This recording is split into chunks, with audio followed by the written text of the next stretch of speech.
बड़े बड़े संयमी पुरुषों को भी डिगा देने की ताकत माया में है। एक वही उर्वशी जिसे देख करके विभांडक ऋषि का अमोघ वीर स्खलित हो जाता है, और वही उर्वशी स्वयं सेवा के लिए उपस्थित है। गांडीव धनुषधारी अर्जुन भगवान श्री कृष्ण की सखा, एक वृत्ति भी दूषित नहीं हुई, बलिहार।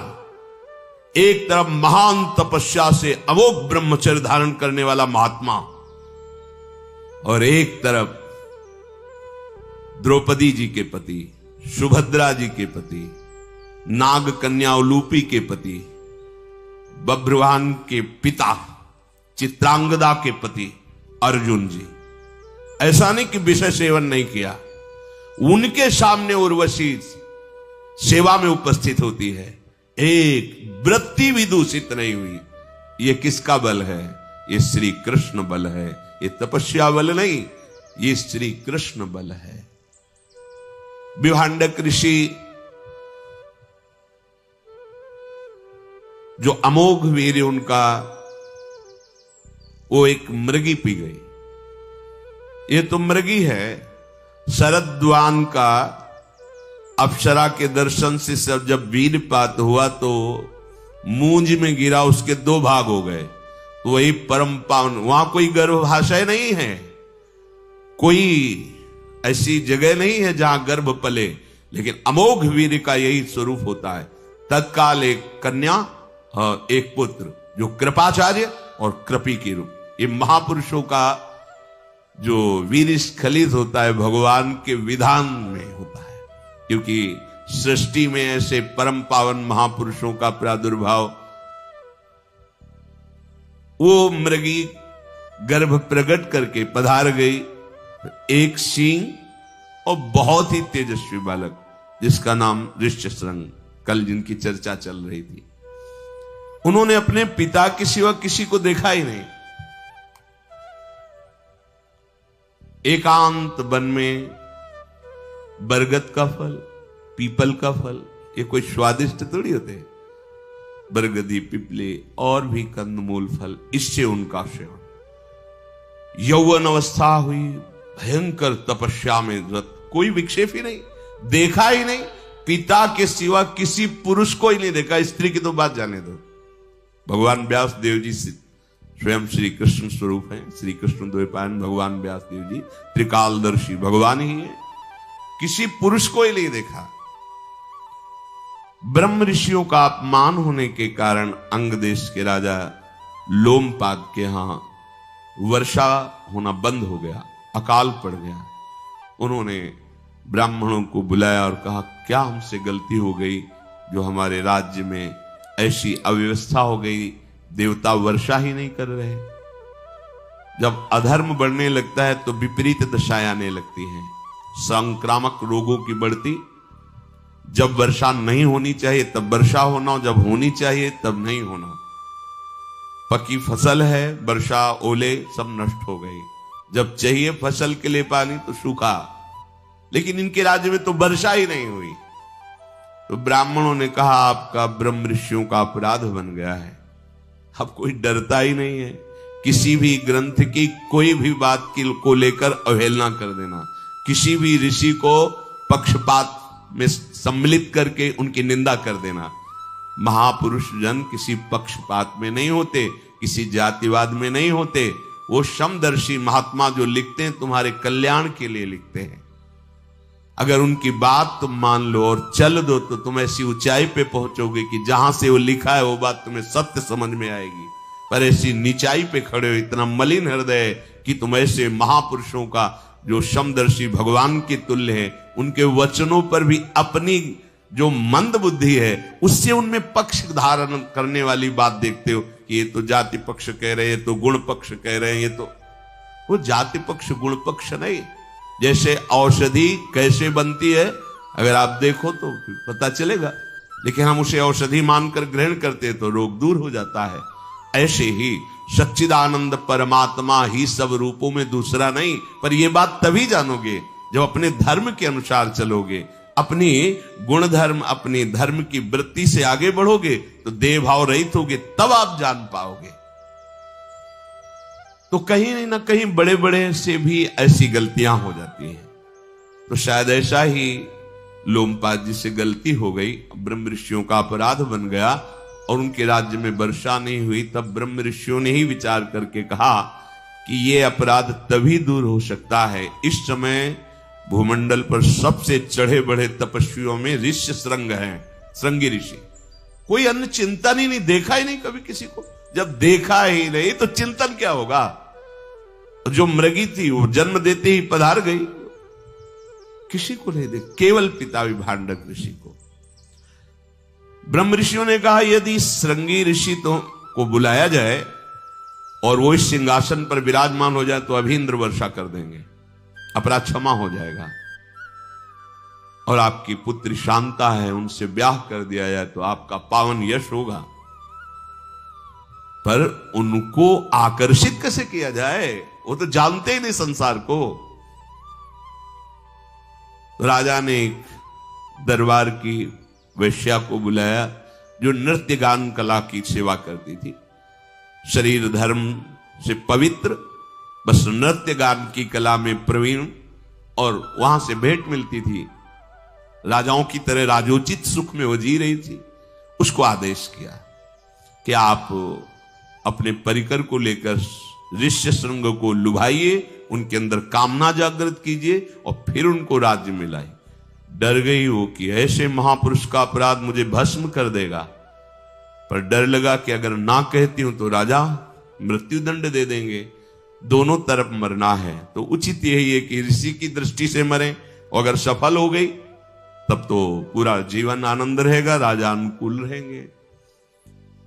बहुत सी नवयुवतियों को उसने शिक्षा प्रदान की, ऋषियों के साथ कैसे वार्ता की जाती है, कैसे सामने जाया जाता है, कैसे उनको प्रणाम किया जाता है। क्योंकि राज दरबार की नृत्यांगना और ऋषियों के समीप जाना। राजा से कहा हमारे अनुकूल व्यवस्था कीजिए, उनका जो तुम्हें चाहिए बोल दीजिए, सब व्यवस्था। तो 16 कोस की एक नाव तैयार की गई, उसमें सब कृत्रिम बेल, कृत्रिम पौधे, कृत्रिम कुटिया, पूरा जैसे आश्रम। जब तैयार हो गया तो बहुत दूर नाव रखी गई। गुप्तचरों से पता लगाया गया कि विभांडक ऋषि आश्रम में कब बाहर निकलते हैं। पता चला कि एक सप्ताह में वो कंदमूल फल लेने जाते हैं और उस शिष्य सप्ताह भर, फिर इसके बाद वो उसका निरंतर भजन करते। जब दूसरा सप्ताह लगता है फिर वो जाते हैं। तो सूचना मिली गुप्तचर से कि अभी अभी निकले हैं फल मूल लाने के लिए। तो उसी वृद्धावैश्या की बहुत विवेकपूर्ण चतुर नवयुवती, उसको पूर्ण शिक्षा दी गई थी। वो सात्विक वेश धारण करके ऋष्य श्रृंग के पास पहुंची। ऋष्य श्रृंग ने देखा कोई ऋषि पधारे हैं, वो जानते ही नहीं थे। उठकर खड़े हो गए, वो कांप गए। दर्शन मात्र से का कोई अपराध न बन जाए कहीं, भयभीत है अंदर से, पर बाहर से मुस्कुरा के समीप पहुंची और कहा आप कुशल से हैं? आपको वन में कंदमूल फल पर्याप्त मिल जाता है? आपके शास्त्रम में और कोई रहता है? मैं सिर्फ आपके दर्शन करने के लिए यहां आई हूं। ऋषि श्रृंग बोले ब्राह्मण, मैं और मेरे पिताश्री रहते हैं, पिताजी तो कंदमूल फल लाने गए, मैं अकेले यहां हूं। पर आप जैसे प्रकाशित हो रहे हैं वैसे मैंने कभी ऋषि नहीं देखे। मेरा पाद्य अर्घ एवं प्रणाम स्वीकार कीजिए।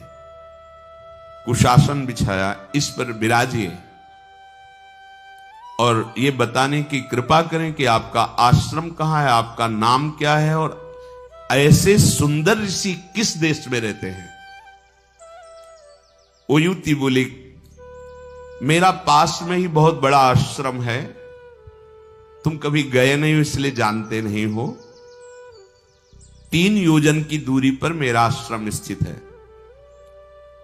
मैं दूसरे धर्म का हूं, तुम्हारे धर्म के अनुसार मैं नहीं चलता हूं।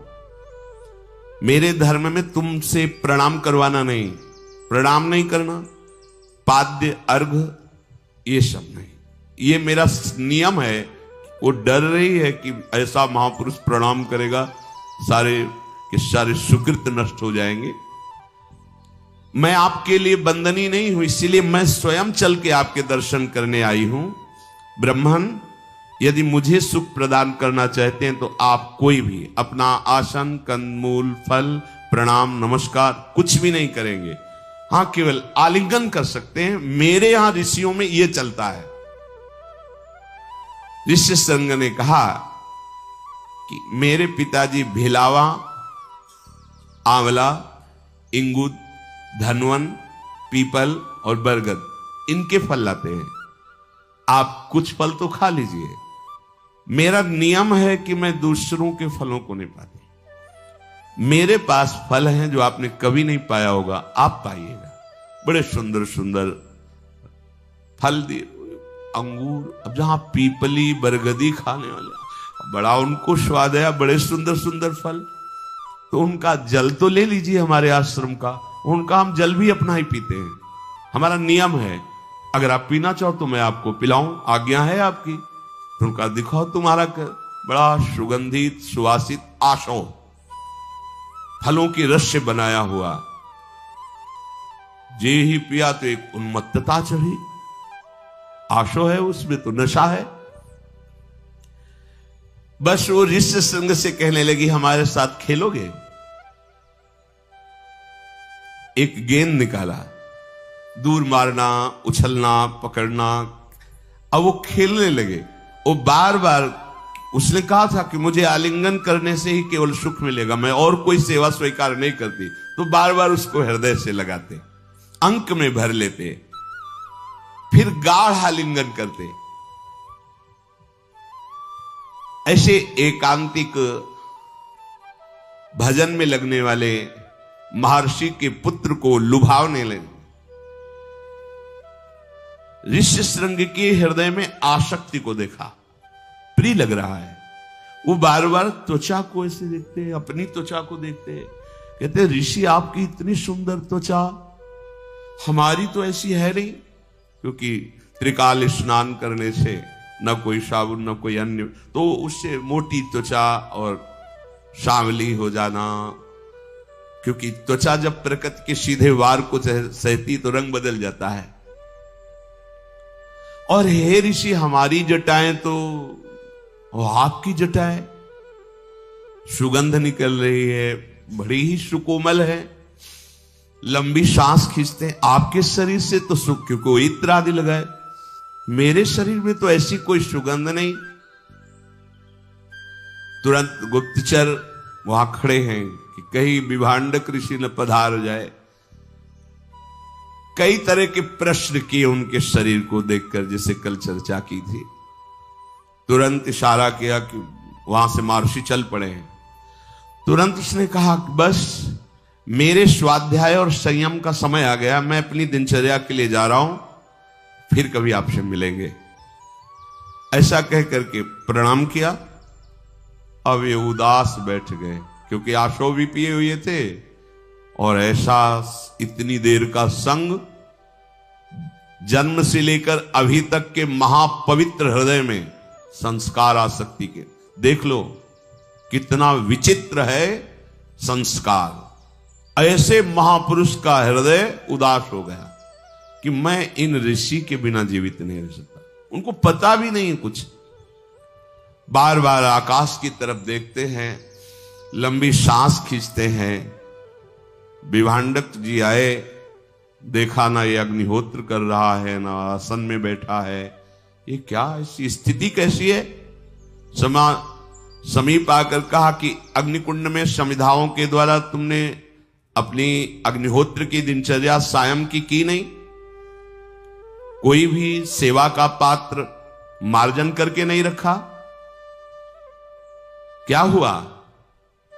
तुम चिंता में निमग्न दिखाई देते हो। पहली बार जीवन में तुम्हें चिंता किस बात की? तुम्हारी ये स्थिति कह रही कि तुम अपनी स्थिति में नहीं हो। क्या हो गया? ऋषि श्रृंग ने कहा, पिताजी बहुत ही तपस्वी तेजस्वी एक जटाधारी ब्रह्मचारी आए थे। पिताजी वो बहुत उदार हृदय के थे, बार बार मुझे अपने हृदय से लगा रहे थे और उनकी आंखें इतनी सुंदर थी, उनका रूप इतना सुंदर था, उनकी त्वचा इतनी चिकनी थी, रंग गोरा था, जटाएं लंबी लंबी सुगंधित और हमारी जैसी नहीं थी। पिताजी उनके शरीर से बड़ी सुगंध निकल रही थी, उनकी जटाएं सुनहली रस्सी और फूलों से, हमारी तो कभी ऐसी हुई नहीं। उनके गले में एक ऐसा था, वो कंठार धारण किए थी, बिजली सा चमक रहा था और उनकी छाती पे 2 फल लगे हुए थे। विवांडक ऋषि आश्चर्यचकित हो गए, ये कैसे हो गया? मेरा भय किसी को नहीं लगा और कोई आकर मेरे इस निर्मल पुत्र के हृदय में ऐसी भावना। पिताजी मुझे उनकी याद आ रही है, मैं विकल हो रहा हूं उनके चिंतन में। आपको आना सुनकर के शायद वो अपने नित्य कर्म के लिए, और जब वो जा रहे थे तो जैसे मेरी कलाई में रुद्राक्ष की माला है तो उनकी चमकती हुई माला थी, कंकण, उनके पैरों से छम छम की आवाज आ रही थी और वो ब्रह्मचारी हमें इतने प्यार से देख रहे थे। अब मुझे ये कुशा की कौपीन नहीं, वो चीर चाहिए जो ब्रह्मचारी पहने थे और मुझे उस ब्रह्मचारी के पास रहना, आपके पास नहीं। कुछ क्षण का संग देख लो कैसा। और पिताजी ये पूरा यज्ञशाला घूमता नजर आ रहा है मुझे। जब वो बोलते थे ऋषि तो कोकिल के समान उनकी वाणी थी। मेरा हृदय व्यथित हो गया है, अब मैं ऐसे ही ऋषियों का संग करूंगा, आपका संग नहीं।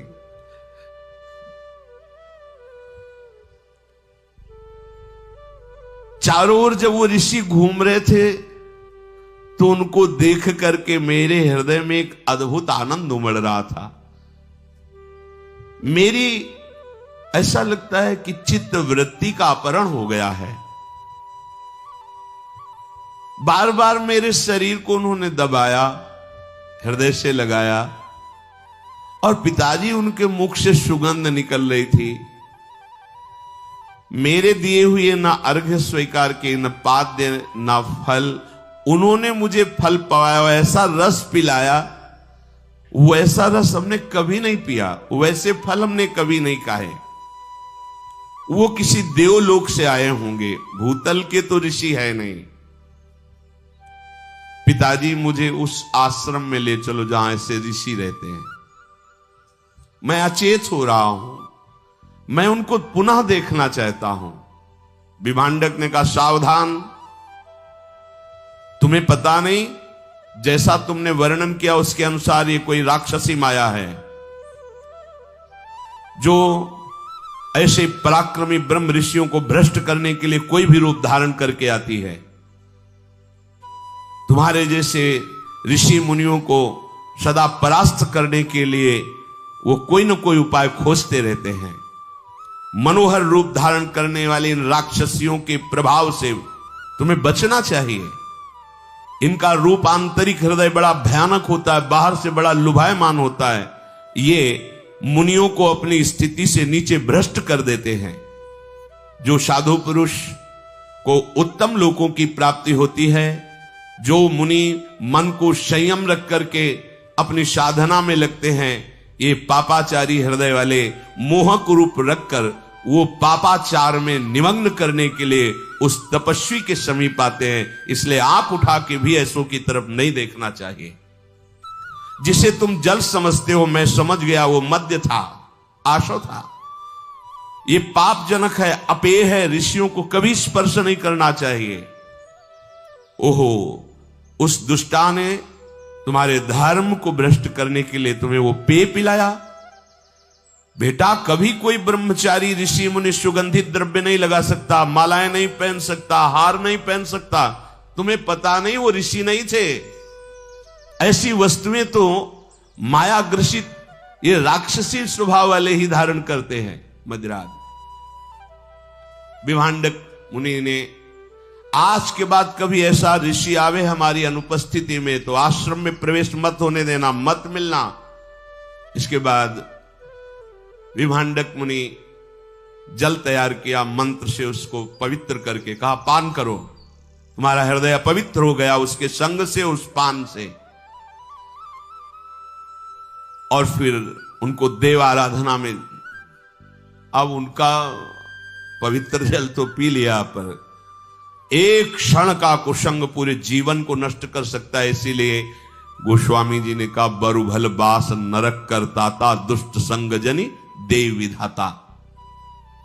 1 हफ्ता हुआ, फल संपन्न हो गए, सावधान करके गए, कोई भी आए आश्रम में मत आने देना, किसी को स्पर्श मत करना, किसी से मिलना नहीं। गुप्तचर तुरंत सूचनावादी महर्षि निकले फल लाने के लिए। ओ बड़ी तीव्र गति से आई कि हो सकता है आज जल्दी वापस हो। जे भी ऋषि श्रृंग ने देखा कि वो ऋषि पधारे, सब भूल गए कि पिताजी ने क्या क्या नियम दिए थे। दौड़ पड़े और दौड़ के जाकर गले से लग गए और कहा मेरे पिताजी जब तक न लौटा है तब तक भाग चलो। ये देखो भगा लिया। अब वो कुछ नहीं बोल रहे, वो स्वयं कह रहे हैं जब तक मेरे ऋषि पिताजी वापस लौट के ना आए, हे ऋषिवर तुम भाग चलो, जहां तुम्हारे जैसे ऋषि रहते, मुझे उस आश्रम में ले चलो। महान तपस्वी परम ब्रह्मचारी ऋषि श्रृंग को अपने हाव भाव कटाक्ष से लुभायमान करती हुई वैश्या ले गई और नाव ऐसे लगाई गई थी कि भूमि घास नाव बिल्कुल एक जैसी, लगी नहीं रही कि नाव है, ये मेरा आश्रम है। इतना लंबा नाव, इतने बहुत, और शास्त्रों नौ युतियां सब निकल रही वो ऐसे, ओ ऐसे, बस इन्हीं ऋषियों के बीच में तुम्हें रहना। वो बड़े आनंदित थे, इशारा किया नाव चलाओ, वहां से नाव खोल दी गई। भांति भांति के गान वाद्य नृत्य मनोरंजन आदि करते हुए, अब उनको तो लग रहा मैं ऋषियों के बीच में बैठा हूं। नाविक बड़ी सावधानी से उस नौका को, जहां जिस नगर में राजमहल था अंगराज के, वहां समीप की नदी पे ले गए, वहां से उनको उतारा और वही वैश्या कह रही हम सबके गुरु हैं श्रेष्ठ ऋषि, मैं आपको उनसे मिलाती हूं, जो महाराज की पुत्री शांता। वैसे ये महाराज दशरथ चक्रवर्ती सम्राट भगवान श्री राम की ये बहन है। यही कन्या कल चर्चा की थी कि आपस में मित्रता में कहा था जिसके पहली संतान होगी वो देगी, तो वो कन्या इधर आई हुई थी। इन्होंने ही पुत्रष्टि यज्ञ ऋषि श्रृंग ने ही करवाई थी, जिससे भगवान राम लक्ष्मण भरत शत्रुघ्न प्रकट। कितने महिमामय ऋषि शांता को मिला। ये हमारे सब ऋषियों के गुरु हैं। आलिंगन करो, वो भोले भायल एकदम सीधे सरल। महल में हमारे ये ऋषि महल में रहते हैं, महल में उनको ले गए और समस्त कलाओं में प्रवीण युवतियों ने, बस हमारे यहां की पद्धति है कि तुम इनको माला डालो, तुम इनको माला डालो, पाणी ग्रहण मंत्र वो कुछ जानते नहीं। इसके बाद सिंहासन पर, जो ही सिंहासन पर श्रृंगी ऋषि बैठे, अद्भुत वर्षा, सब निहाल हो गए क्योंकि अकाल पड़ा हुआ था। लोमपाद जी की कामना पूरी हुई, बड़े आनंद। अब भय लगा कि महर्षि जब आश्रम में आएंगे और देखेंगे कि नहीं है, तब ध्यान के द्वारा देखेंगे, जानेंगे, पूरे राज्य को भस्म कर देंगे। पूरे राज्य में ऐलान कर दिया, हर नगर गांव गौशाला खेत जहां भी किसी से विभांडक ऋषि पूछे, क्योंकि उनको पता चले कि किस राज्य की सीमा में कहां तक, सबको यही बोलना है हमारे यहां के महाराज श्रृंगी ऋषि हैं, ये सब वैभव ऋषि श्रृंग का, हम सब उनके दास, तभी बच सकते हो। ऋषियों ने सलाह दी, पूरे राज्य में घोषणा करा दी गई।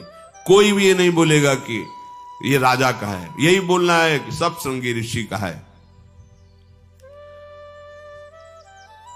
विभांडक मुनि आश्रम में आए, देखा पुत्र नहीं, समझ गए कि अपहरण हो गया मेरे पुत्र का।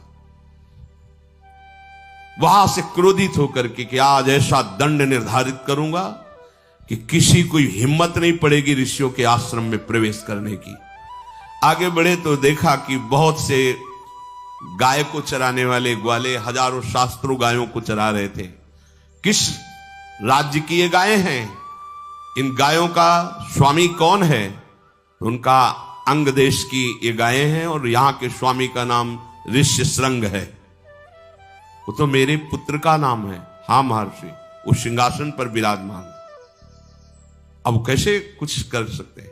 अपने पुत्र के वैभव कैसे नष्ट कर सकते? जिस जिस से पूछा सब ने उनको यही उत्तर दिया, हम अपने महाराज ऋष्यशृंग की आज्ञा से ऐसा कर रहे हैं, ऐसा कर रहे हैं, उन्हीं का सब कुछ है। प्रचंड कोप उनके हृदय में था।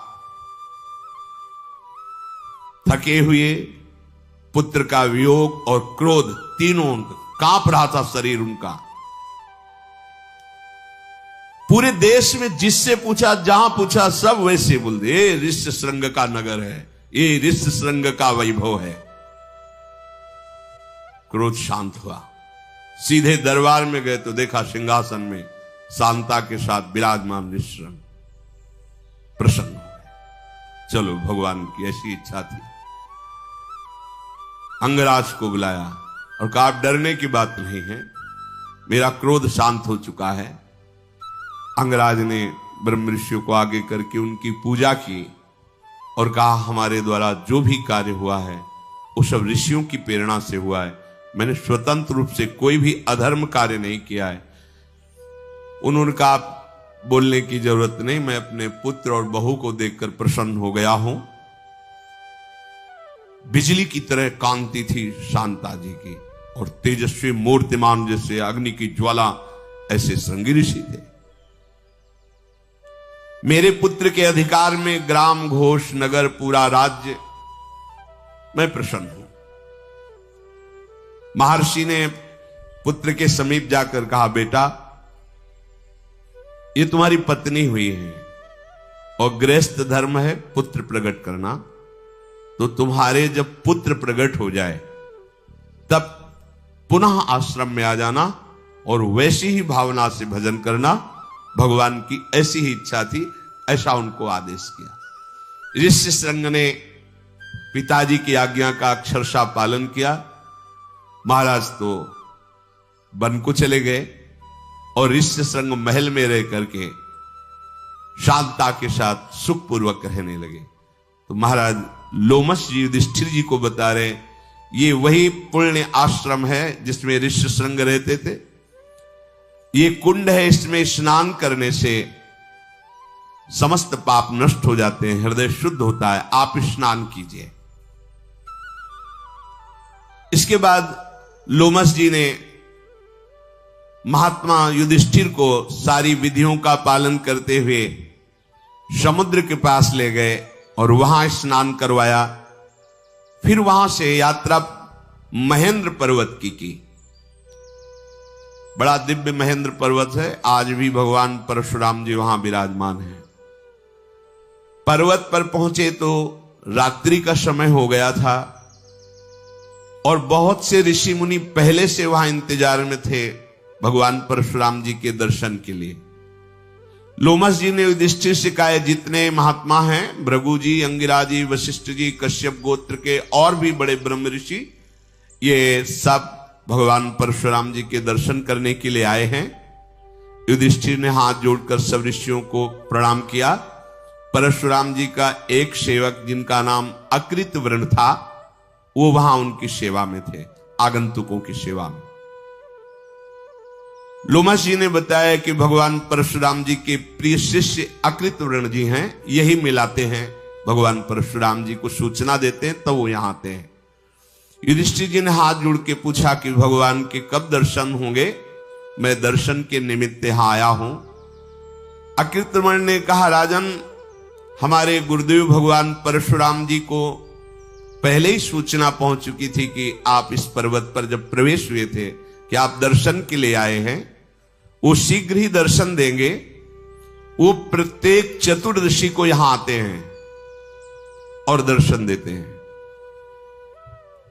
15 दिन में एक बार, चतुर्दशी को। तो प्रातः चतुर्दशी है, रात व्यतीत करो, भगवान परशुराम जी के आपको दर्शन होंगे। युधिष्ठिर जी ने पूछा कि आप भगवान परशुराम जी के शिष्य हैं, आज रात्रि कृपा करके आप उनका यश सुनाएंगे तो हमारा जो ये रात्रि का समय बड़ा पावन व्यतीत हो जाएगा।